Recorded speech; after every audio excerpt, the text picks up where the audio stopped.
Welcome back to From the Pages of WCW World Championship Wrestling, the June 1992 issue. And this one hits different right from the start because instead of flipping through articles, rankings, and interviews, you're stepping into a full blown comic book world where wrestling isn't just a sport, it's a high stakes action movie playing out panel by panel. And the moment you open this issue, you're not easing in, you're getting thrown straight into chaos on the open sea. Before the story even begins, you get hit with that early 90s energy through a full page ad for Encino Man pushing that wild mix of comedy and culture with the tagline about the Stone Age meeting the Rock Age. And it sets the tone in a strange way because this whole issue feels like that same kind of collision between worlds, wrestling comic books, action movies, and over the top storytelling all rolled into one. And then the story kicks in and it wastes no time. Bruise Cruise drops you right onto a massive ship cutting through the ocean. And almost immediately, Sting is already in motion, not thinking, not planning, just reacting, throwing a man across the deck with that explosive force that defined him in this era. And right away, you understand the rules of this world. Everything is bigger, louder, more dangerous, and completely unrestrained. The panels move fast, and you follow Sting as he works his way through the ship, from open deck chaos into tighter spaces where the tension starts building and you begin to see that this isn't just a random fight. Something is happening behind the scenes. There are people watching. There are setups unfolding, and Sting is walking right into it, whether he realizes it or not. And that's where the story really starts to breathe because it's not just about who he's fighting, it's about why all of this is happening. As the action shifts inside the ship, you start meeting larger than life figures, passengers, crew, and wrestlers, all drawn in that exaggerated comic style. And there's a clear sense that something is off. Conversations feel tense. Eyes are watching from the background, and Sting keeps moving forward, not slowing down, not backing off, just pushing deeper into the situation. And that momentum is what carries the entire story forward. The ship itself becomes part of the story too. You're moving from the upper decks into the mechanical guts of the vessel where things feel tighter, hotter, more dangerous, and at the same time the threats keep escalating. Sting isn't just dealing with one opponent, he's dealing with waves of them. Attackers coming from different directions, forcing him to fight in hallways and rooms in places where there's no space to breathe, and the comic leans into that with every punch, every slam, every impact, drawn to feel like it shakes the entire ship. Right in the middle of all this chaos, the issue pauses just long enough to throw you into another part of early 90s culture with that Sweethearts ad telling you to lick the page and reminding you how those sour candies hit your taste buds like a shockwave. And it's funny because it actually mirrors the pacing of the comic.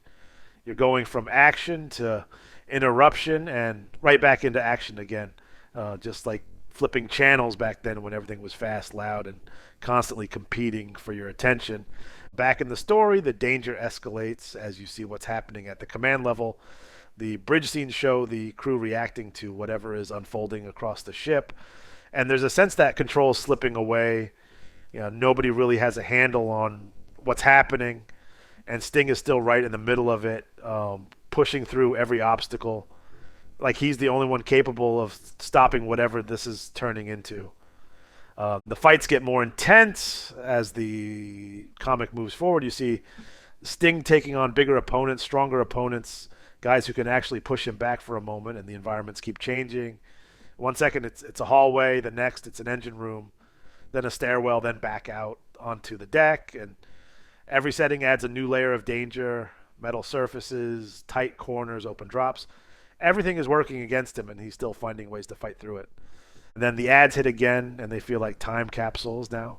There's that Super Nintendo Extra Innings baseball game promising realism stats and control. Like you're managing your own team, and right after that, you're back in the fight like nothing ever stopped. And that rhythm continues throughout the issue, breaking the story just enough to remind you of the era, but never long enough to pull you out of it. As the story builds toward its peak, you start seeing the real scale of what Sting is up against. This isn't just a few attackers. This is a full setup, something organized, something designed to take him out, and now he's not just reacting, he's fighting back with purpose, climbing higher, pushing into more dangerous territory, literally scaling parts of the ship, putting himself at risk because he knows he has to end this at the source. And those panels where he's climbing, looking down at the ocean below, you can feel that tension because one wrong move and it's over. The comic keeps layering in action with those Fleer baseball card ads popping up showing Roger Clemens and Tony Gwynn pushing collectibles and limited editions. And it's such a snapshot of the time when cards, comics, and wrestling all lived in the same space, feeding off the same audience and building that same larger than life energy. Then everything explodes into the final stretch. Sting meets the main threat head on, and the fight is brutal. It's not quick, it's not clean, it's heavy. Impacts, big throws, bodies crashing into metal, into walls, into the ring. When it finally comes into play and the comic goes all in with those sound effects, the bonk, the wham, the skark, sounds that make every hit feel like it matters, and you can tell this is the moment everything has been building toward. And then it hits the explosion, the kaboom moment, where everything breaks loose, the ship, the fight, the entire situation collapsing into chaos. And somehow, through all of it, Sting survives. He takes the punishment. He dishes it back out. And when it's over, he's still standing. And that's the image the comic leaves you with, not just a wrestler, but a full-blown action hero who just fought his way through an entire ship full of danger and came out on the other side. As things settle, the issue doesn't just end. It gives you that final tease that next chapter, War Games, is coming. And just like that, you're left wanting more because this wasn't a contained story. It was a piece of something bigger, something that could keep going, issue after issue, building this wild comic version of the WCW world. And before you even close the book, you're hit one more time with that wave of ads: Simpsons games, Smash TV, Arcade Chaos, Marvel Comics, Silver Sable, Guardians of the Galaxy, and even a wild martial arts ad promising the deadliest fighting secrets in the world. It's everything that defined the early 90s packed into one issue, and it all sits right alongside this over-the-top wrestling story. Like, it all belongs together. That's what makes this issue special. It's not just wrestling. It's not just comics. It's a full moment in time where everything collided, and for a few pages you were right there in it, watching Sting fight through chaos on the open sea like it was the most natural thing in the world. See you next time. Farewell from the Empire State.